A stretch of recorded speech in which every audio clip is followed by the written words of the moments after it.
નમસ્કાર મિત્રો, આજે આપણે standard 9 English second language unit number 5 હા મિત્રો, જેનું નામ છે રાણી કી વાવ એટલે કે રાણીની વાવ. આ યુનિટ વિશે આપણે વાત કરીશું. ગુજરાતમાં આવેલા ઐતિહાસિક સ્થળોમાં જેનું ખૂબ સારું એવું નામ છે રાષ્ટ્રીય લેવલે, એવી એક આપણે સ્ટેપવેર એટલે કે પગથિયાવાળી વાવ છે જેનું નામ છે રાણીની વાવ અથવા રાણકી વાવ. તેની વાત આપણે આજે કરવા જઈ રહ્યા છીએ મિત્રો. આ પાઠ ખૂબ જ ઇન્ટરેસ્ટિંગ છે અને આપણા ભારતનો ઇતિહાસ અથવા સાંસ્કૃતિક વારસો કે વિરાસત જેને કહી શકાય તેનું એક ખૂબ સરસ ઉદાહરણ છે. એક માસ્ટરપીસ જેને કહેવામાં આવશે, કલા કારીગરીનો ઉત્કૃષ્ટ નમૂનો આ પાઠમાં વર્ણન કરવામાં આવેલો છે. તો આપણે જોઈએ રાણી કી વાવ. રાણી કી વાવ ઇન્ટુ બ્રેકેટ લખેલ છે મિત્રો ધ સ્ટેપવેલ. સ્ટેપવેલ એટલે કે એક રાણકી વાવ, આપણે એનું નામ છે પગથિયાવાળી વાવ છે. Is an approved site on the world heritage એટલે કે રાણીની વાવ છે એ વૈશ્વિક એપ્રુવડ એટલે કે મંજૂર કરેલું છે. Site on the world heritage એટલે કે વૈશ્વિક સાંસ્કૃતિક વિરાસત તરીકે મંજૂર કરેલ છે. હેરિટેજ એટલે કે વિરાસત, સાંસ્કૃતિક વારસો જેને કહી શકાય, વિરાસત કહી શકાય. એક વિશ્વના સાંસ્કૃતિક વારસામાં તેનું સ્થાન નક્કી કરેલું છે, તેને મંજૂર કરેલી છે. It was declared by the world heritage committee UNESCO. તે વર્લ્ડ એટલે કે યુનેસ્કો દ્વારા આ વૈશ્વિક સંસ્કૃતિની સમિતિ દ્વારા તે જાહેર કરવામાં આવ્યું હતું. UNESCO has recognise this masterpiece as an exceptional example of water management system એટલે કે યુનેસ્કો દ્વારા આ એક ખૂબ સરસ કલા કારીગરીના સ્થાપત્યને જળ સંચાલન પદ્ધતિના એક અસાધારણ નમૂના તરીકે માન્યતા આપવામાં આવી છે. માસ્ટરપીસ એટલે કે એક કલાકૃતિનો શ્રેષ્ઠ નમૂનો. વોટર મેનેજમેન્ટ સિસ્ટમ એટલે કે પાણીને સંગ્રહ કરવાની એક પ્રકારની પદ્ધતિ. એક્ઝેપ્શનલ એક્ઝામ્પલ એટલે કે અસાધારણ નમૂનો, જેવું બીજે ક્યાંય જોવા મળતો નથી. પાણીને સંગ્રહ કરવાનો એક યુનિક કહી શકાય, જે ક્યાંય જોવા ન મળે એવી એક ઉદાહરણ પૂરી પાડતી વાવ તરીકે વિશ્વના ઐતિહાસિક વારસામાં તેનું સ્થાન આપવામાં આવેલું છે. It is a wonderful sample of technological development for utilising ground water resources in single structure એટલે કે એક જ સ્થાપત્યમાં સંગ્રહ કરેલા પાણીના ઉપયોગ માટે ટેકનોલોજી અને વિકાસના અદ્ભુત એક નમૂનો છે. ઇટ ઇઝ વન્ડરફુલ સેમ્પલ એટલે કે અદ્ભુત નમૂનો છે ઓફ ટેકનોલોજીકલ ડેવલપમેન્ટ એટલે કે ટેકનોલોજીના વિકાસનો એક અદ્ભુત નમૂનો છે. ફોર યુટિલાઇઝિંગ એટલે કે પાણીને સંગ્રહ કરવો. ગ્રાઉન્ડ વોટર એટલે કે જમીનની અંદર રહેલ પાણી. વોટર રિસોર્સ એટલે કે જળ સ્ત્રોત. ઇન અ સિંગલ સ્ટ્રક્ચર એક જ સ્થાપત્યની અંદર પાણીના સ્ત્રોતને સાચવી રાખવાનું એક ખૂબ જ સારું એક ઉદાહરણ પૂરું પાડતો આ એક નમૂનો કહેવાય છે. It is also a unique illustration of breaking large spaces into smaller volumes with artistic presentation એટલે કે એક લાર્જ શબ્દ આવ્યો, લાર્જ સ્પેસીસ એટલે કે વિશાળ વિસ્તારનું નાના ભાગોમાં વિભાજન કરીને કલાત્મક રીતે રજૂ કરવાનું પણ આ એક ખૂબ સરસ અદ્વિતીય ઉદાહરણ કહેવામાં આવે છે. ઇન્ટુ સ્મોલર વોલ્યુમ એટલે કે નાના ભાગોમાં વિભાજન કરીને આર્ટિસ્ટિક પ્રેઝન્ટેશન એટલે કલાત્મક રીતે રજૂ કરવા માટેનું એક આ અદ્વિતીય, યુનિક એટલે અદ્વિતીય ઉદાહરણ છે. નેક્સ્ટ, જમણી સાઈડમાં મિત્રો તમને ચિત્ર જોવા મળે છે તે રાણી કી વાવનું છે. Rani ki Vav has a great appeal to every observer એટલે કે ઓબ્ઝર્વર એટલે કે જોનાર, અવલોકન કરનાર. જોનાર એટલે કે મુલાકાતી માટે રાણીની વાવ છે તે ખૂબ જ great appeal to every observer એટલે કે ખૂબ જ એક આકર્ષક બાબત છે, આકર્ષક વસ્તુ ગણાય છે. હવે તેનું કન્સ્ટ્રક્શન વિશે વાત કરીએ, કોણે બંધાવેલી છે, કઈ રીતે છે તેનું. તો નામ આવે છે queen Udayamati. Queen Udayamati the widow of the king Bhimdev first constructed this vow between 1022 and 1063 AD એટલે કે આ વાવ છે જે રાણીની વાવ છે તે કિંગ એટલે કે રાજા ભીમદેવ પ્રથમ, ભીમદેવ ફર્સ્ટ એટલે ભીમદેવ પ્રથમની પત્ની ઉદયમતી છે, તે તેની પત્ની છે રાણી ઉદયમતીએ ઈસવીસન 1022 અને 1063 દરમિયાન બંધાવી હતી. એટલે કે ઈસવીસન 1022 પૂર્વેથી લઈ અને 1063ની વચ્ચે આ વાવનું બાંધકામ થયેલું હતું અને બંધાવી હતી રાજા ભીમદેવ પ્રથમના પત્ની ક્વીન ઉદયમતી એટલે કે રાણી ઉદયમતીએ. Rani ki Vav has become one of the most popular places to visit in Gujarat. રાણીની વાવ છે એ આજે ગુજરાતમાં જોવાલાયક સ્થળોમાં સૌથી લોકપ્રિય સ્થળ કહેવાય છે. મોસ્ટ પોપ્યુલર પ્લેસ એટલે કે સૌથી વધારે જોવાલાયક સ્થળ, લોકપ્રિય સ્થળ. કોઈ પણ વ્યક્તિ ગુજરાતમાં આવે, બહારનો વ્યક્તિ, તો રાણીની વાવનો મુલાકાત અવશ્ય લેશે, કારણ કે ખૂબ સરસ તેનું બાંધકામ છે અને એક લોકપ્રિય જોવાલાયક સ્થળ ગણવામાં આવે છે. Next, king Bhimdev first belong to the Solanki dynasty of Anhilwad Patan. એટલે કે મિત્રો અહીંયા આપણે ડાયનેસ્ટી શબ્દ આવ્યો છે. ડાયનેસ્ટી એટલે કે વંશવેલો કહેવાય. કિંગ એટલે કે રાજા ભીમદેવ પ્રથમ belong to Solanki dynasty of Anhilwad Patan. એટલે કે રાજા ભીમદેવ પ્રથમ છે અણહિલવાડ, કે જે પાટણનું બીજું નામ હતું, અણહિલવાડ પાટણના સોલંકી રાજવંશના રાજા હતા. આફ્ટર હિઝ ડેથ, તેના મૃત્યુ પછી, Udayamati took up the project for solving the problem of water scarcity faced by the people of Patan. એટલે કે રાજાનું મૃત્યુ થઈ જાય છે ત્યારબાદ, તેમના મૃત્યુ બાદ પાટણની જે પ્રજા હતી, પાટણના લોકો, તેના માટે વોટર સ્કેરસિટી એટલે પાણીની અછત, સ્કેરસિટી એટલે અછત, પાણીની અછતની સમસ્યાઓને ઉકેલ લાવવા માટે, સોલ્વિંગ એટલે કે ઉકેલ લાવવા માટે રાણી ઉદયમતીએ આ યોજના, રાણી ઉદયમતીએ ટૂંક એટલે કે લીધી હતી, અબ ધ પ્રોજેક્ટ એટલે કે આ યોજના પોતાના હાથે ધરી હતી, યોજના હાથે લીધી હતી.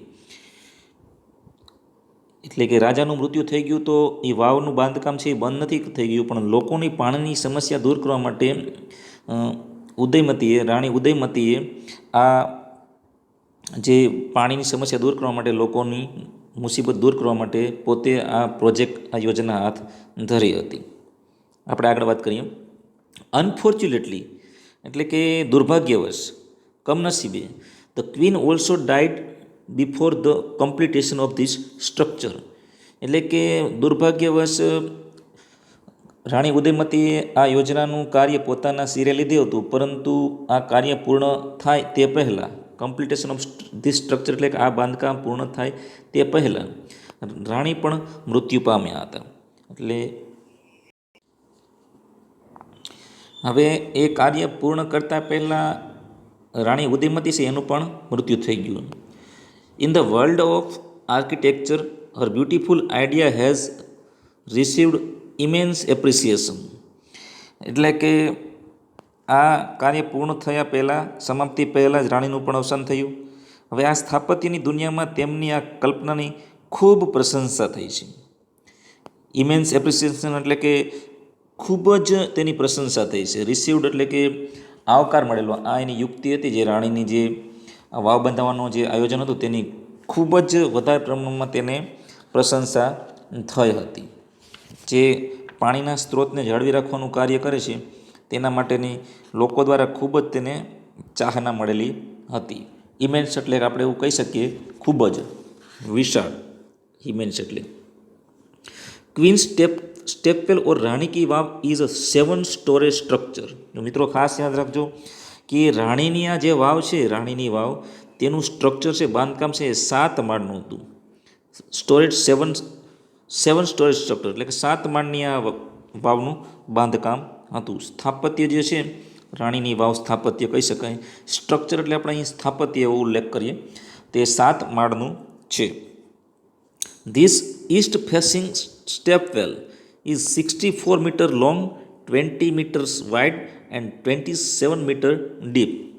હવે તેની બાંધકામની બાબતો આવે છે કે ઘણી બધી વાવો છે મિત્રો, પરંતુ આ વાવ, અમુક વાવ છે એને ખાસ કરીને ઈસ્ટ ફેસિંગ સ્ટેપવેલ એટલા માટે કહેવામાં આવે છે કે તેનું પૂર્વાભિમુખ વાવ કહેવામાં આવે છે. પૂર્વ તરફ તેનું મુખ હોય છે, એ પ્રકારનું સ્ટોરેજ હોય છે, એ પ્રકારનું સ્ટ્રક્ચર હોય છે. તો કે આ પૂર્વાભિમુખ વાવ છે 64 મીટર લાંબી, 20 મીટર પહોળી અને 27 મીટર ઊંડી. મીટર એટલે આપણે ઉલ્લેખ કરી શકીએ કે 3 પોઈન્ટ સમથિંગ ફૂટ થાય. એટલે અહીં એ રીતે આપણે માપ તેનું જોઈ શકીએ. 64 મીટર લાંબી, 20 મીટર પહોળી અને 27 મીટર ઊંડાઈ ધરાવે છે આ વાવ છે.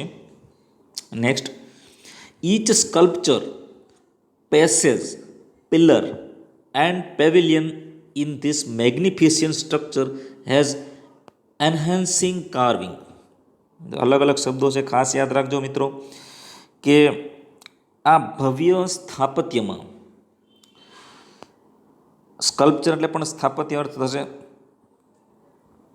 દરેક, સ્કલ્પચર એટલે શિલ્પાકૃતિ થાય, જે મૂર્તિ હોય, આપણે કંડોરાયેલી મૂર્તિ હોય છે, કોતરકામ કરેલી, એને આપણે કહી શકીએ કે આ ભવ્ય સ્થાપત્યમાં એટલે કે આ સ્ટ્રક્ચરમાં દરેક શિલ્પકૃતિ, સ્કલ્પચર એટલે શિલ્પકૃતિ, પેસેજ એટલે કે રસ્તો અથવા માર્ગ, જે વાવની બાજુમાં 7 સ્ટોરી 7 માળનું સ્ટ્રક્ચર છે તેમાં હાલવાનો જે ચાલવાનો જે રસ્તો હોય છે તેને આપણે પેસેજ કહેવાય, તે માર્ગ.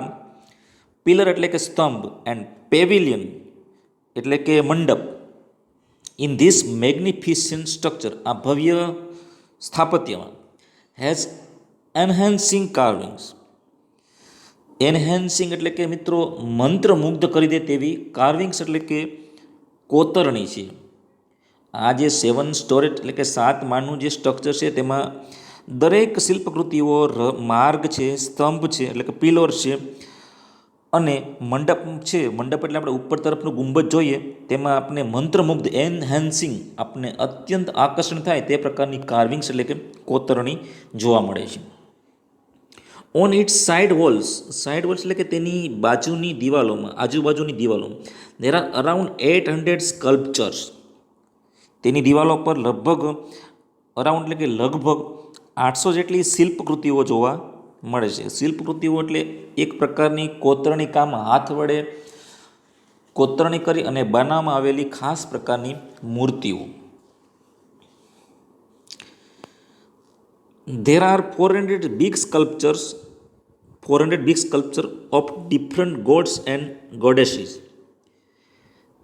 in the wow at present. At present એટલે કે વર્તમાનમાં, આજની સ્થિતિ આપણે જોઈએ તો વાવમાં વિવિધ ડિફરન્ટ એટલે કે અલગ અલગ ગોડ્સ એટલે કે દેવ અને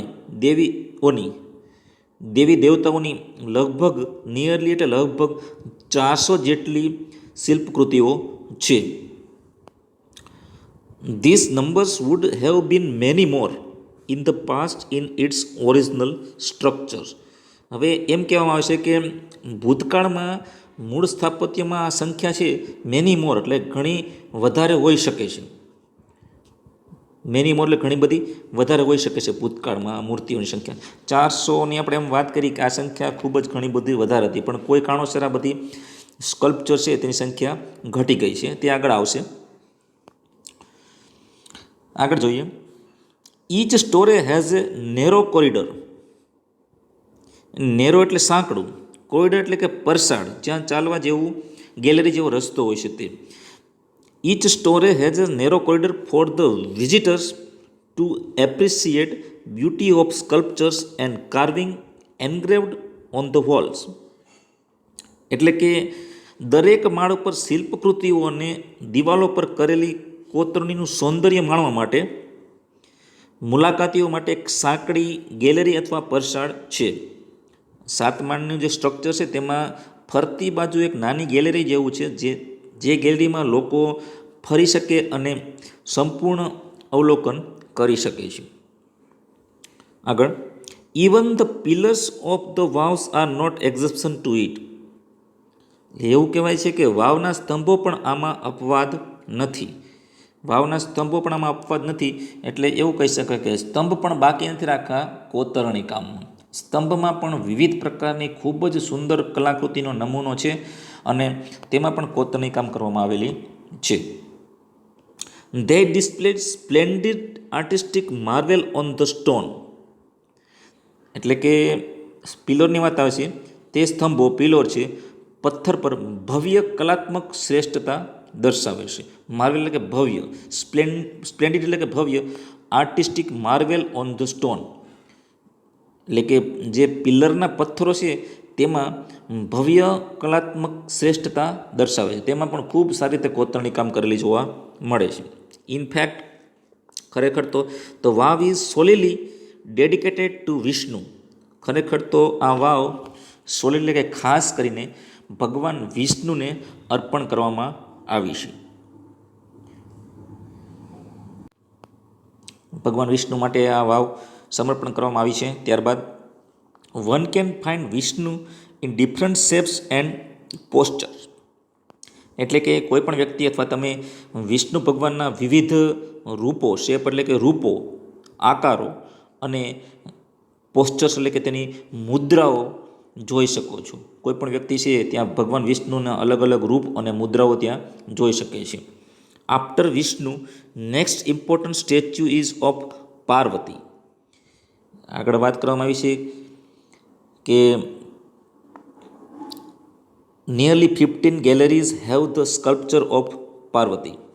એટલે કે વિષ્ણુ ભગવાન પછી બીજી વાત આવે છે તો વિષ્ણુ ભગવાન બાદ બીજી મહત્ત્વની મૂર્તિ પાર્વતીની છે. લગભગ 15 ગેલેરી એટલે કે પરસાળમાં પાર્વતીની શિલ્પકૃતિઓ છે. 15 જેટલી અલગ અલગ ગેલેરી છે. ચાલવાનો જે રસ્તો હોય સાંકડો, એ 15 ગેલેરી છે અલગ અલગ, તેમાં પાર્વતીજીની મૂર્તિઓ, શિલ્પકૃતિઓ જોવા મળે છે. 12 statues of goddess Gauri together at the same place are rarely found anywhere.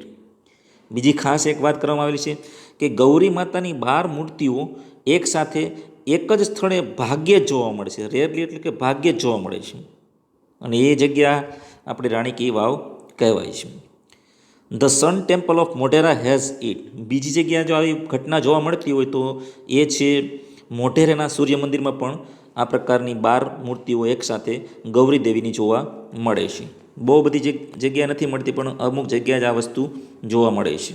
Next, this vav has also all the 12 statues of the Gauri namely. એટલે કે આ વાવની અંદર ગૌરીની બધી જ 12 મૂર્તિઓ છે. 12 સ્ટેચ્યુ ઓફ ગૌરી, ગૌરી દેવીની બધી જ મૂર્તિઓ છે જેના અલગ અલગ નામ આપણે જોઈએ: ઉમા, પાર્વતી, ગૌરી, લલિતા, શ્રિયા, કૃષ્ણા, મહેશ્વરી, રંભા, સાવિત્રી, ત્રિસંદા, તોતલ અને ત્રિપુરા. એટલે કે ઉમા, પાર્વતી, ગૌરી, લલિતા, શ્રિયા, કૃષ્ણા, મહેશ્વરી, રંભા, સાવિત્રી, ત્રિસંદા, તોતલ અને ત્રિપુરા.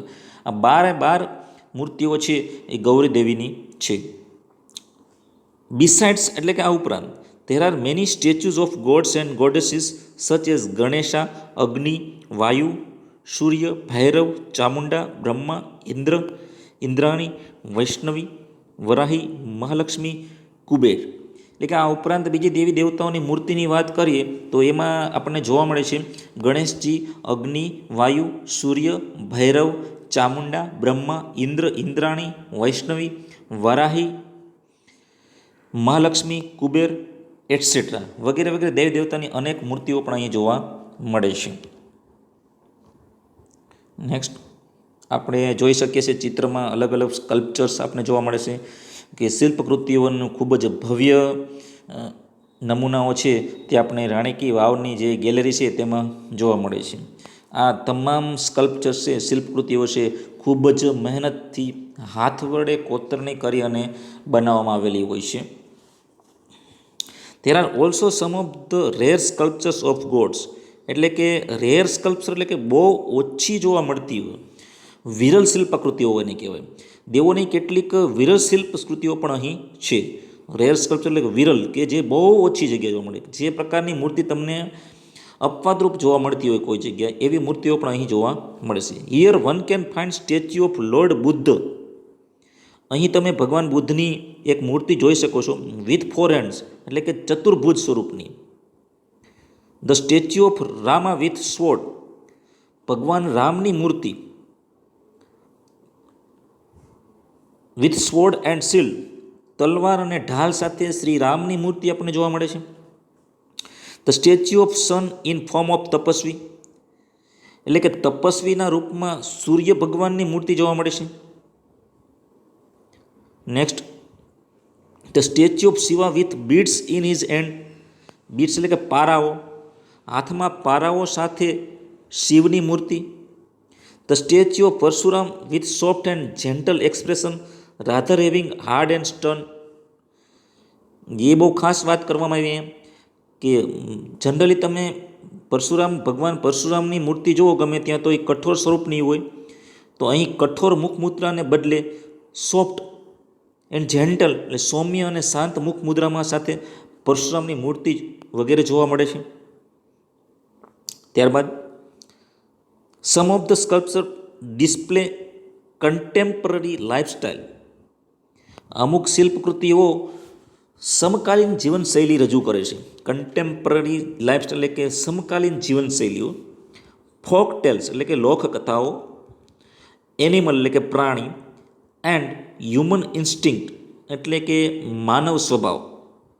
અમુક મૂર્તિઓ છે એ સમકાલીન જીવનશૈલી રજૂ કરે છે, લોકકથાઓ રજૂ કરે છે, પ્રાણી અને માનવ સ્વભાવ વગેરે બાબતો દર્શાવે છે.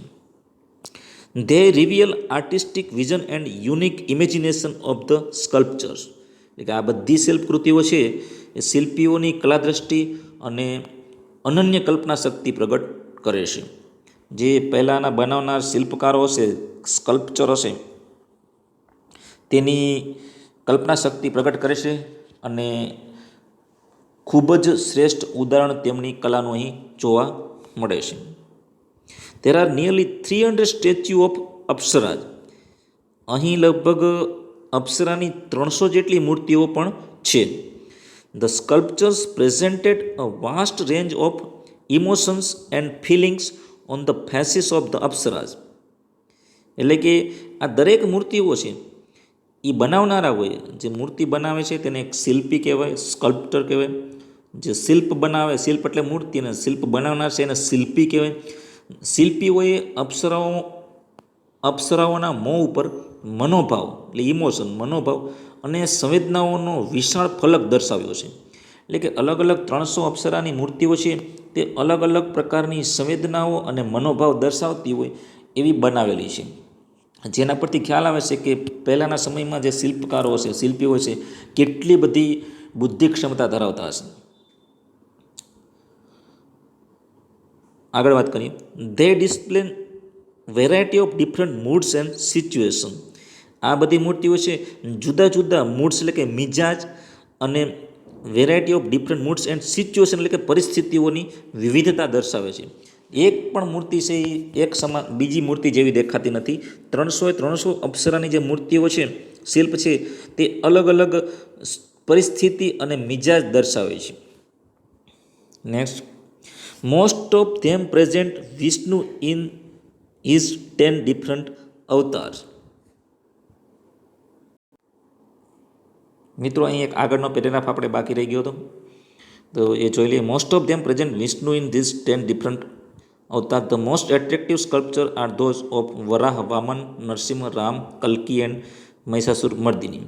એટલે કે જ્યાં શિલ્પવૃત્તિની વાત આવે છે તેમાં ખાસ કરીને વાત કરીએ તો વરાહ અવતાર, વામન અવતાર, નરસિંહ અવતાર, રામ અવતાર, કલ્કી અવતાર અને મહિષાસુર મર્દિની શિલ્પકૃતિઓ સૌથી આકર્ષે. આ બધી મૂર્તિઓ પણ આપણને અહીં જોવા મળે છે. હવે જે અપ્સરાની વાત થઈ આપણે 300 અપ્સરાની, તેની આપણે આગળ વાત કરીએ. તો apsara with 16 different makeup styles add to the grace of this unmatch structure. એટલે કે 16 વિવિધ શૃંગાર શૈલી સાથેની આ અપ્સરાઓ આ વિરલ સ્થાપત્યના આકર્ષણ અને મનમોહકતામાં ઉમેરો કરે છે. Add to grace of this unmatch structure, જેની કોઈ સાથે સરખામણી થઈ શકતી નથી તેવા જ આ સ્થાપત્યના નમૂનાની અંદર આ 16 વિવિધ શૃંગાર શૈલીવાળી જે અપ્સરાની મૂર્તિઓ છે તે એક આકર્ષણનું માધ્યમ બને છે લોકો માટે. The stepwell also focuses on the holiness of water and its great significance in Indian culture. એટલે કે આ વાવ પાણીની અહીં મિત્રો આપણે વાત કરીએ કે વાવમાં ખાલી આ પ્રકારના શિલ્પ અને બીજા સ્થાપત્યની બાબત પૂરતી જ આ વાવ છે એ પ્રખ્યાત નથી. એટલે કે બીજી વાત કરીએ the step well is also focuses, એટલે કે આ વાવ છે એ પાણીની હોલીનેસ એટલે કે પવિત્રતા અને ઇન્ડિયન કલ્ચર એટલે કે ભારતીય સંસ્કૃતિમાં તેના મહત્ત્વ પર ધ્યાન કેન્દ્રિત કરે છે. ફોકસ એટલે કે ધ્યાન કેન્દ્રિત કરે છે. The vav is most develop elaborate and ornamented example of submerge architecture, એટલે કે આ વાવ છે એ ખૂબ જ મોસ્ટ ડેવલપ, ખૂબ જ ઝીણવટપૂર્વક રચેલા અલંકૃત સ્થાપત્યનું એક ઓર્નામેન્ટેડ એટલે કે અલંકૃત શણગારેલું એક્ઝામ્પલ એટલે કે ઉદાહરણ ઓફ સબમર્જ આર્કિટેક્ચર, એટલે કે આ વાવ છે એ ઝીણવટપૂર્વક રચેલા અને ખૂબ જ વિકસિત એક સ્થાપત્યનું ઉદાહરણ છે. It sings the glory of development of stepwells in India, ભારતના વાવના વિકાસની ગૌરવ ગાથા છે એવું કહી શકાય. ભારતમાં જેટલી પણ વાવ છે તે વાવમાં રાણી કી વાવનું નામ પણ અગ્રેસર છે. તેની ગૌરવ ગાથા પૂરું પાડતું આ ઉદાહરણ છે. This vav is a large and complex type of stepwell, કે આ વિશાળ વાવ છે એ એક જટિલ રચના ધરાવતી પગથિયાવાળી વાવ છે.